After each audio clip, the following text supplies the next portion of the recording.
Good evening, everybody. I'm Sayukta, your host for today's live from the All About Skin Allergy team. I'm sure all of you must be keeping good health. Today, we are going to discuss about our skin health with a focus on urticaria or hives, which we or our near and dear ones would have encountered at some time in their lives. Urticaria is characterized by a round rash on the skin that itches a lot. It may be due to the chemicals present in certain food items, allergy to certain medications, insect stings, sunlight, and sometimes the cause is unknown. As per a study published in the Indian Journal of Dermatology, Venereology, and Leprosy, more than one-fifth of the population suffer urticaria at one time. 60% of patients are in the age group of 20 to 40 years. Incidence is higher in the older age groups. Urticaria is classified as acute and chronic, but the most important part is not to ignore it, and doing self medication can worsen your symptoms. Consult your nearby qualified skin specialist immediately for an early remission. In today's digital world, it's a boon or blessing if we can get to hear from an expert dermatologist online about urticaria and its types, how we can prevent it, the kind of test required for its diagnosis, the right treatment, and management approach for an early relief.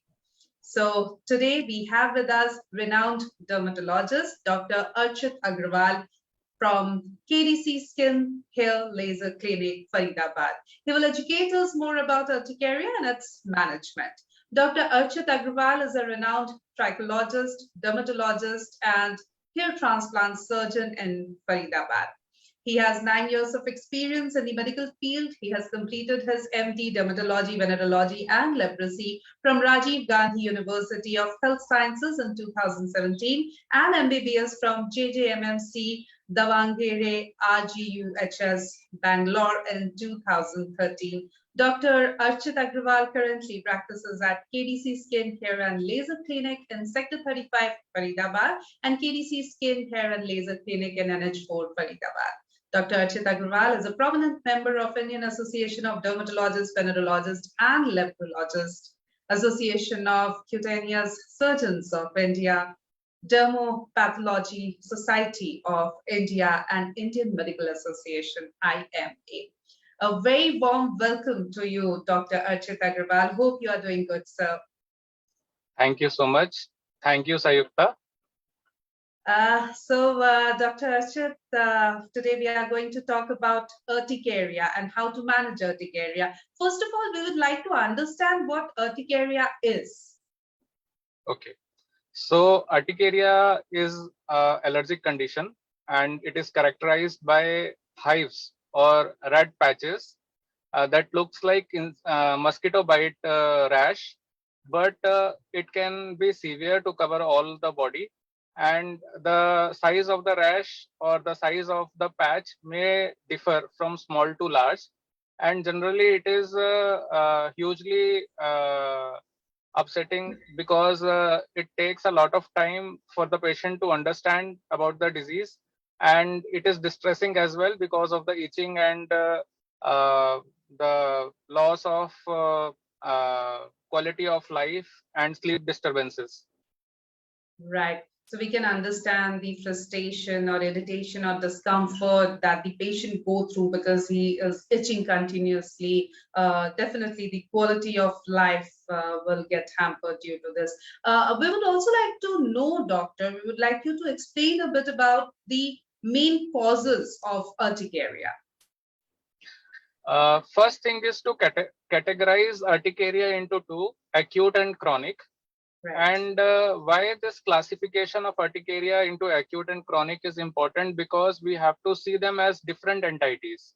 Though the symptoms of both the urticarias are same, that hives, rashes or itchy rashes, and that may be accompanied by soft tissue swelling of loose areas like eyelids and genital areas or lips. That is called as angioedema, but the cause and the management somehow differs. And as acute urticaria is defined as urticaria which has started recently and has not crossed 6 weeks. or 1.5 months. And chronic urticaria is the one where the duration of the rash or hives has been more than 1.5 months. That is chronic urticaria.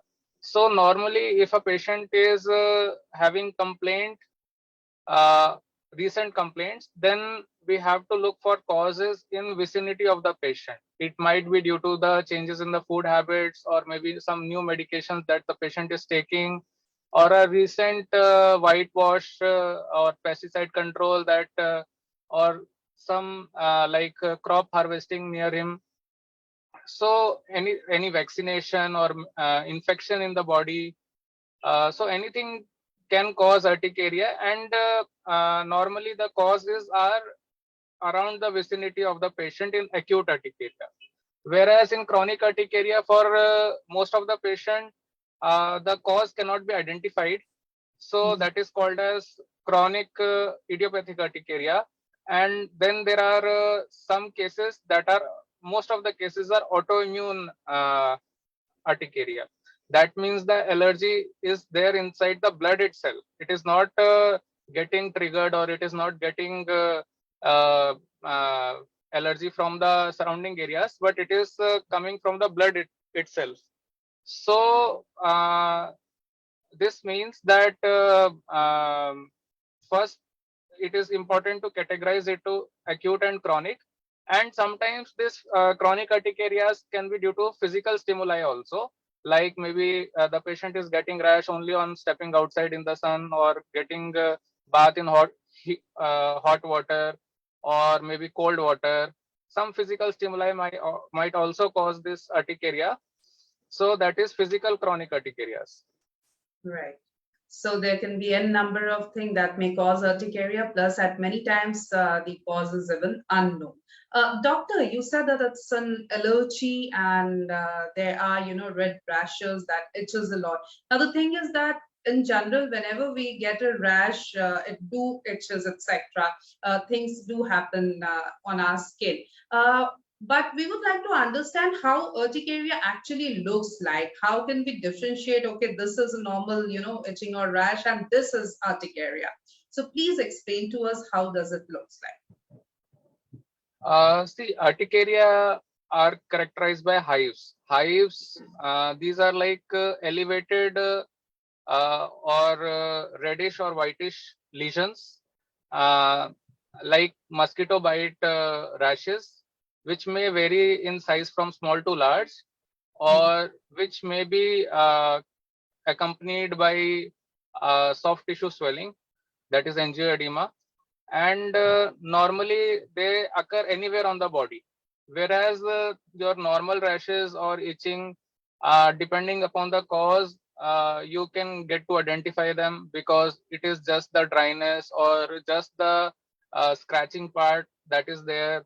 But these hives, in Hindi they tell it as pith or dafad, and these are quite characteristic and easy to identify. Right.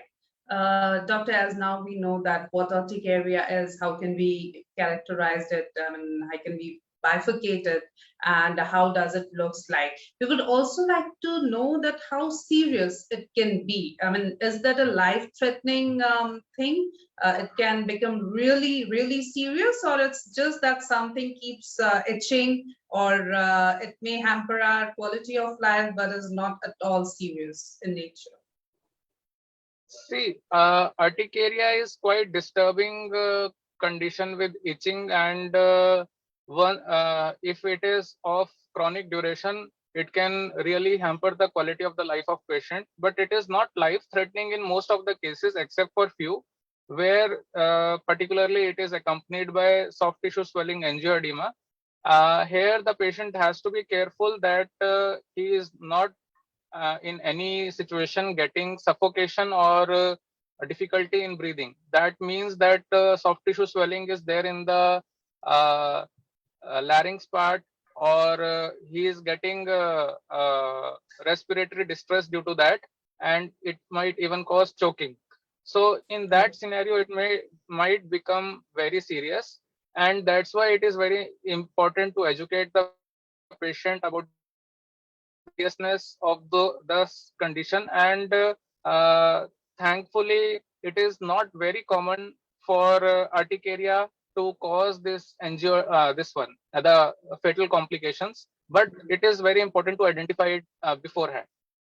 Right. So even if it's not that serious, I mean, in most of the cases, it's not that serious, but still we need to be at least aware of what it is and consult a doctor so that we can treat it well in time.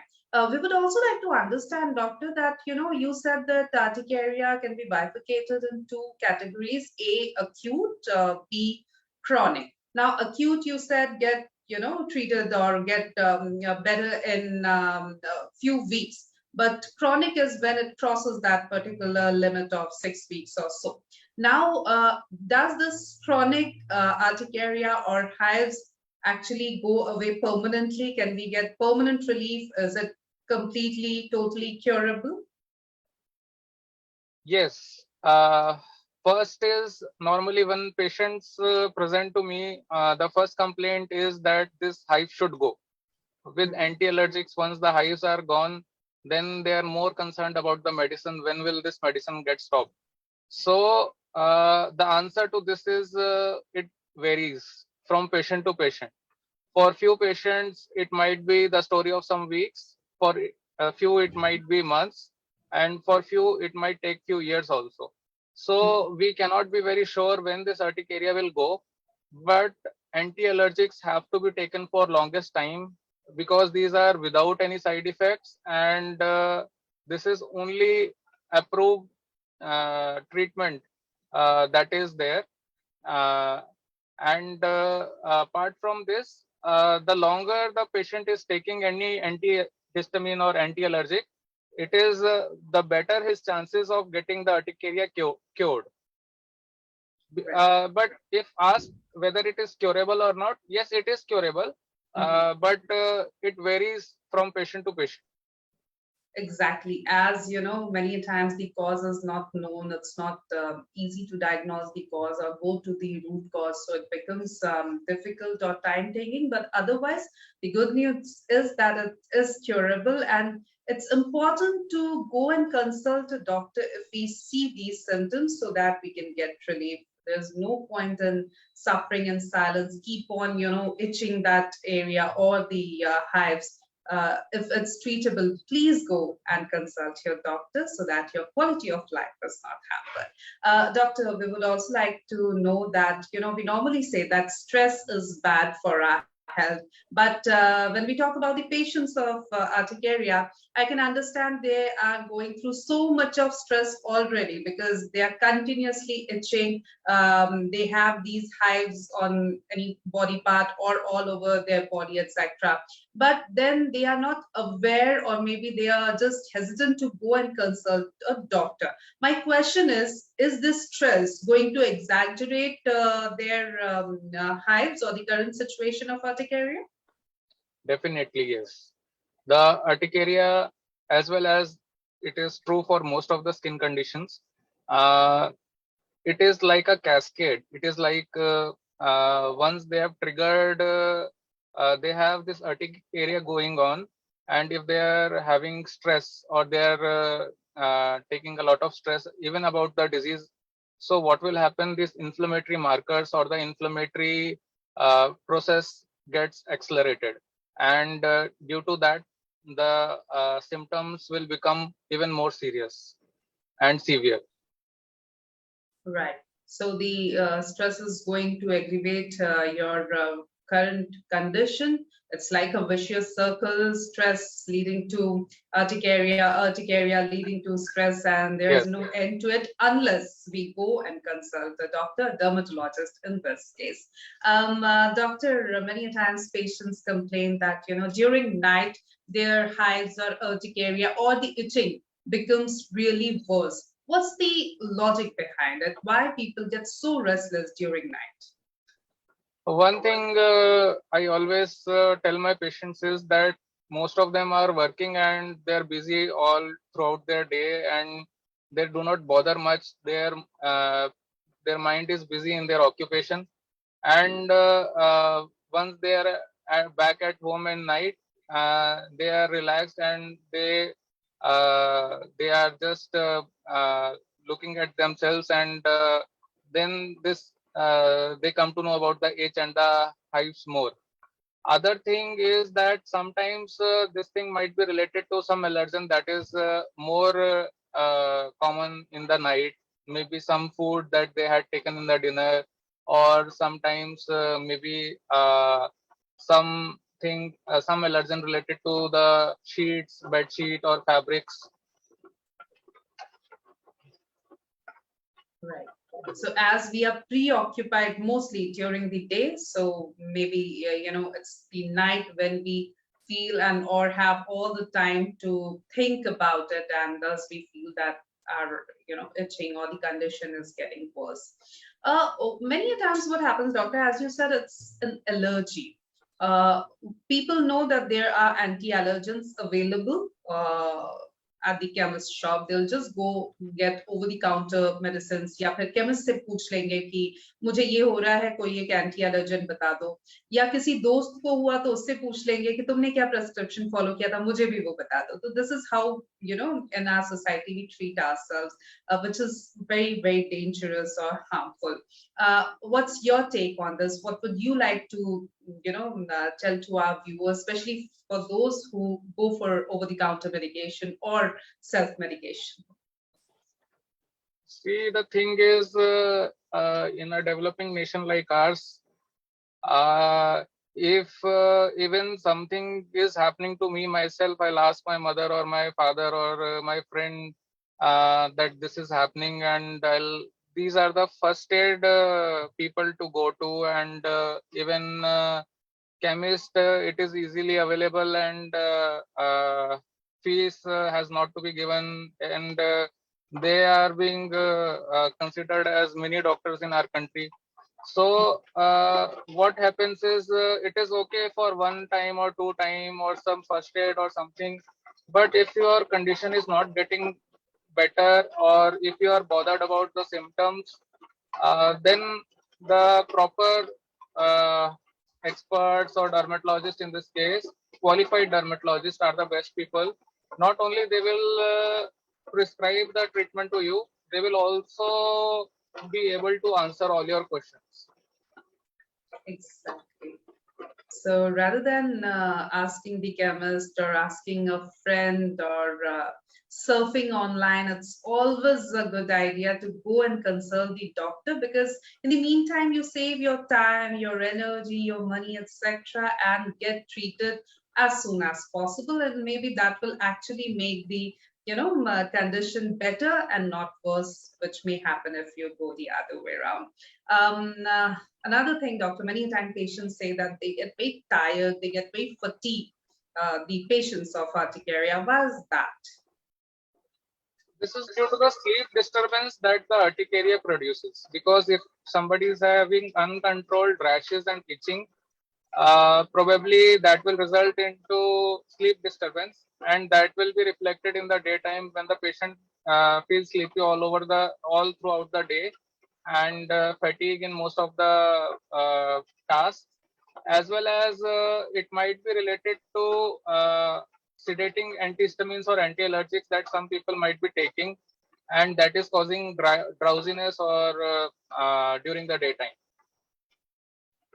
So these are the reasons why the patient feels very fatigued or tired. Another thing, as you said, that urticaria can be caused by n number of things. Food allergies are one of them. Now, are there any dietary precautions or do's and don'ts for the patients of urticaria in terms of food intake? Yeah, actually, what happens is, if urticaria, there are two possibilities. That one is that urticaria might be caused due to some particular food item, and there is more probability that it is not caused by some food item. The cause remains unknown, but definitely after eating some food, that rashes becomes more. So one scenario is that it is particularly one thing is causing that rash or urticaria. Other scenario is that it is not caused by that particular food item, but after having that food item, the symptoms are increasing. they are getting aggravated. So normally these are due to food items that increases the histamine concentration, the chemical that is responsible for the symptoms of urticaria. And these includes nuts, all the nuts, including cashews, then almonds and other like walnut. And it is non-vegetarian diet, particularly the sea fish and shellfish, and even egg for most of the patients. Then apart from this, very spicy food containing lot of spices. Even tea and coffee are spices only. So tea and coffee also for most of the people. And your artificial color, the colors and preservatives in packed items like maybe waffles or maybe some wafers. So these are items to avoid. Even if it is not completely stopping your urticaria, that will reduce the requirement of the medication. Okay. Now, doctor, there are two kind of people. A, who know that they are allergic to certain food items or medications, etc., or pollens, as a matter of fact. Then there are people who never had any kind of allergy, maybe so far. Now, with the patients who are aware that they are allergic to certain things, they can avoid those things, or at least they know that, okay, these are the, things I'm allergic to. They'll tell their doctor also about it. Now, with the patients who never had any allergies as such, and now is going through these allergic reactions, can or is there anything they can do, is there anything they can maintain, like a diary or something, where they can check, go through and check that, okay, maybe this has triggered this in me? So is there a way out? Yeah. Before that, I want to talk about Urticaria Activity Score, UAS. That is a score that takes into account the amount of itching we have, the number of wheals or the lesions we are having, and on the basis of these, you get to decide a score. That score has to be correlated with your diary, like morning, evening, night, whatever you're taking, you can write it separately, and you can take this urticaria activity score and write morning, evening, and night. Suppose it is 2 in morning and 5 in evening and maybe 2 again in night. So that means something in the evening you have consumed that is increasing your allergy. So it is easier to decipher like that. And if this pattern is getting repeated over a longer period of time, that again strengthens your conviction that yes, in afternoon or in the evening you are taking something that is causing allergy, or maybe particular Saturday, Sunday, this your allergy is increasing, you're going outside, eating outside. So that way this diary can help your doctor as well and the patient as well. Okay. And Dr. Ajit, now we would like to understand or know about the treatment options available for treating urticaria. So as I was talking about, the anti-allergic or antihistamines are the mainstay treatment for urticaria. Apart from preventing any triggers that a patient feels or any allergens that the patient is feeling that he is allergic to. And these anti-allergics or antihistamines have come a long way in the advancement. Earlier, they were first generation or sedative antihistamines, where they were known to cause a lot of sleepiness, and even it was causing disturbance in motor activities like driving car and all. But now these antihistamines are such that second generation antihistamines, even a pilot can take them. And so there is no sedating action and there is no side effects, even if they are taken for very, very long years. And some patients are reluctant or hesitant about taking medicines that they have taken. This medicine has been attached to them for very long time, or so it is like take diabetic people are very particular about taking the medicines. Even other any element is there, the people are not so reluctant. So once the rash is getting subsided with medicine, the next aim of the patient is just to stop the medicine. So that causes irregular control of the symptom, and that eventually that results into disturbance in the patient's life. So it is always important to take your anti-allergic medications. And nowadays newer salts like belastin and even your desloratadine, these are newer anti-allergics that are known to subside the symptoms for longer period of time without any side effects. And otherwise, then it is up to your doctor. If your symptoms are not getting controlled with anti-allergics, then some type of immunosuppression might be recommended, maybe in the form of methotrexate, cyclosporin, or oral steroid for short course. And there is biologicals like omalizumab that is in vogue now for the treatment of urticaria. And even there is a newer therapy called as AST and ASST treatment. That is a treatment of that is a treatment where plasma is created. Plasma is the liquid that is separated from your blood and that is injected into the muscle on weekly basis. So that is that newer treatment that is working for chronic urticarias. Right. So, due to a lot of medical advancement, etc., we have a very good line of treatment available for urticaria. That's a good news for all of us.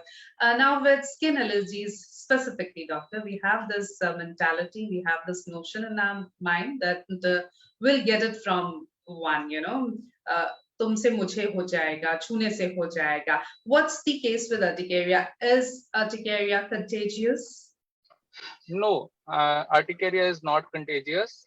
Even whatever is the reason, if it is from inside the blood or from if it is from outside some substance, it is never contagious or never it is going to spread from one person to another person. And it is just our thought process that is making us think that it will spread. It will never spread from one person to other person. Okay.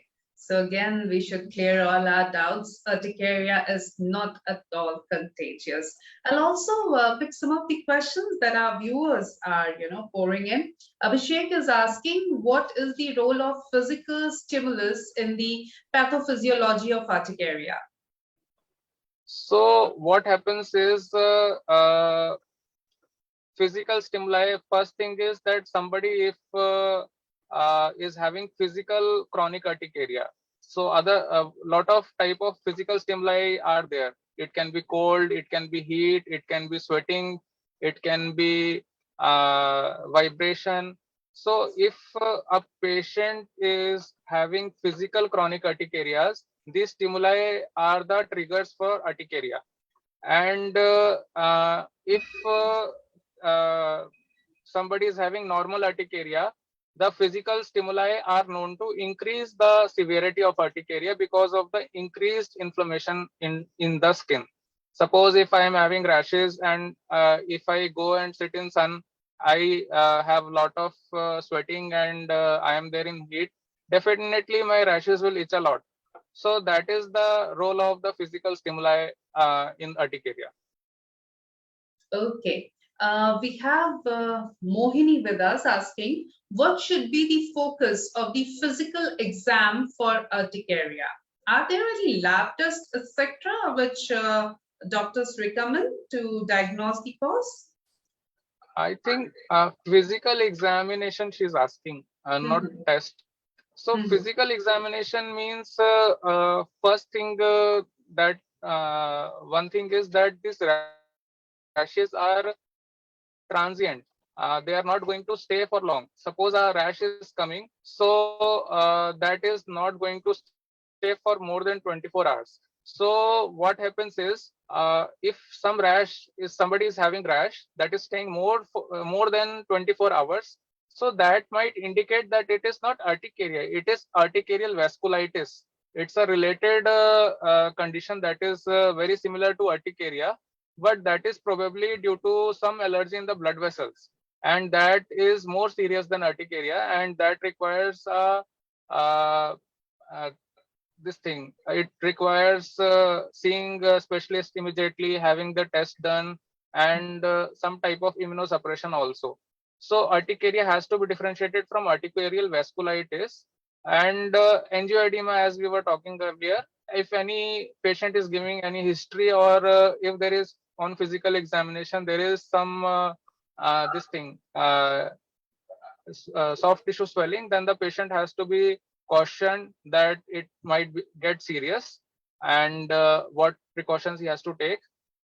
Secondly, while physical examination, we should always rule out any infections. If any dental caries is there, or somebody is telling about stomach ache or recent loose motions. So, because any type of infection in the body also might cause urticaria. Okay. Shivani Mishra is asking, what are the primary manifestations of urticaria? So, as we were talking about, itchy hives and angioedema, that is soft tissue swelling, are the primary manifestations of urticaria. Yes. Okay. Arjun Shukla is asking, does urticaria affect eyes? In the form of swelling, the eyelids will become swollen. That is the manifestation of urticaria, and there might be itching in the eyes, but that is generally a part and parcel of whole allergic process. That is just a part of allergy. It is not very specific to urticaria, but yes, swelling of eyelid is definitely in angioedema, that is in urticaria. Okay. Now, when a patient with urticaria comes to you, definitely, as you said, it's important for us to understand the cause of it. So, diagnosing the cause is essential. But do you recommend any lab test, etc., for that?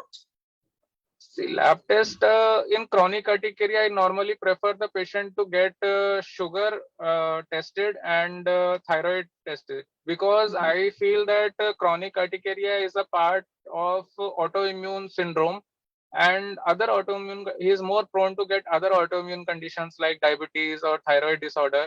So we have to see whether any other autoimmune process is going on or not. And Okay. normally I tend to get a complete blood counts also done, because there we can decipher some conditions like if the patient is having any infections, is white blood cell count will increase, and if they are having any hookworm infestation, the hemoglobin will be low. Other than that, serum IgE test is important, because if it is too high, normally the normal range varies from 40 to 100. But if the serum IgE levels are very high, then they can go for subdivision test, that is allergy panel test, that gives a long list of allergens the patient is allergic to. And on getting on stopping those items, the patient might get some relief. And if it is very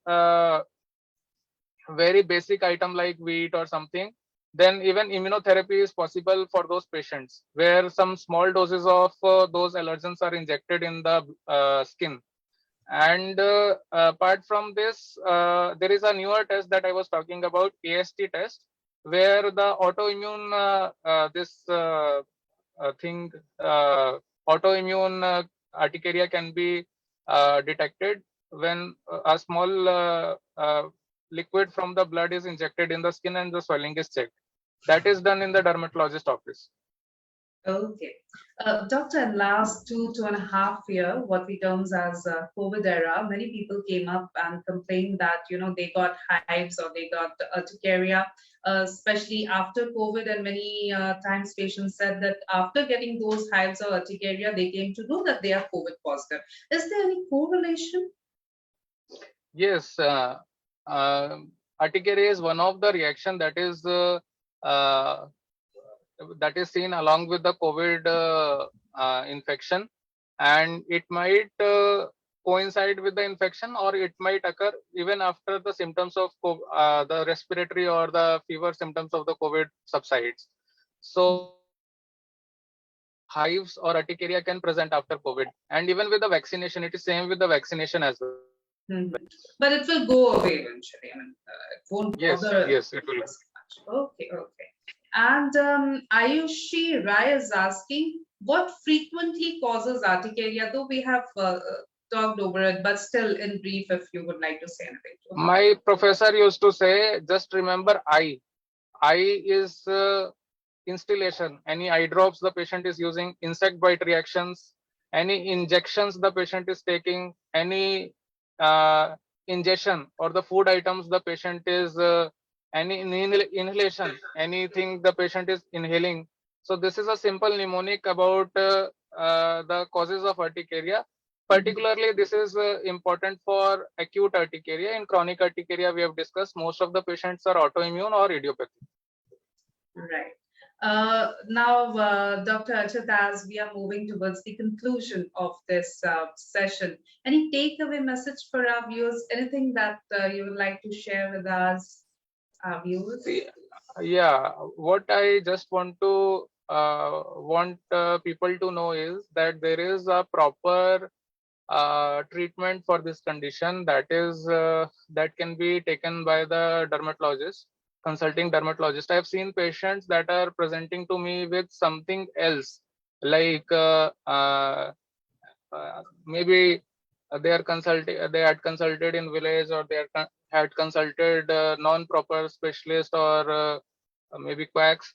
So what happens is they are getting steroid injections on monthly basis, weekly basis, or even on daily basis once the symptoms are coming up, and they become addicted to steroids. So, and gradually they show symptoms like hypertension, diabetes, cataract, and even bone fractures. And what happens gradually is, once the patient stops steroid, suddenly the urticaria will come and he becomes dependent on steroids. So if something is as simple as getting treated with anti-allergics that is not causing any trouble to you, it is important to it is always good if the treatment is simple. Specialized treatment does not mean that it has to be complicated for the patient to understand and patient to follow. It can be as simple as taking single tablet that does not has any side effects. And apart from that, it is a lot of patients are hesitant about taking the tablets. So it is wrong. If something is as essential as taking a diabetic medication, so why to get hesitant about taking anti-allergic medication that is not having any side effects? So these are the take-home messages I want to communicate to the people in general. Right. So it's important to go and consult with your doctor, a dermatologist in this case, and not waste your time, your energy, your money, and risking your life on self-medication or over-the-counter medication. Please consult a doctor. That's really important. Otherwise, you'll end up worsening your condition or harming yourself. Thank you so very much, Dr. Archit Aggarwal, for your valuable time. So it has been a very informative session for our viewers. And I'm sure at least now they'll use this information to prevent themselves and their near and dear ones from getting urticaria. And in case they get it, they'll go and see a dermatologist, because now they understand that, instead of self-medication, it's always better to approach a nearby dermatologist. Thank you so very much, Doctor. Thank you, Seth. Thank you so much. It was really great to hear you, and we really look forward for many more such sessions in coming times with you for our viewers. Thank you. Thank you. And viewers, thank you for your active participation in today's session. And to get latest updates on how to keep your skin healthy, do like and follow our FB page, All About Skin Allergy. We are also available on YouTube, Twitter, and Instagram. Thank you. Good day. Goodbye.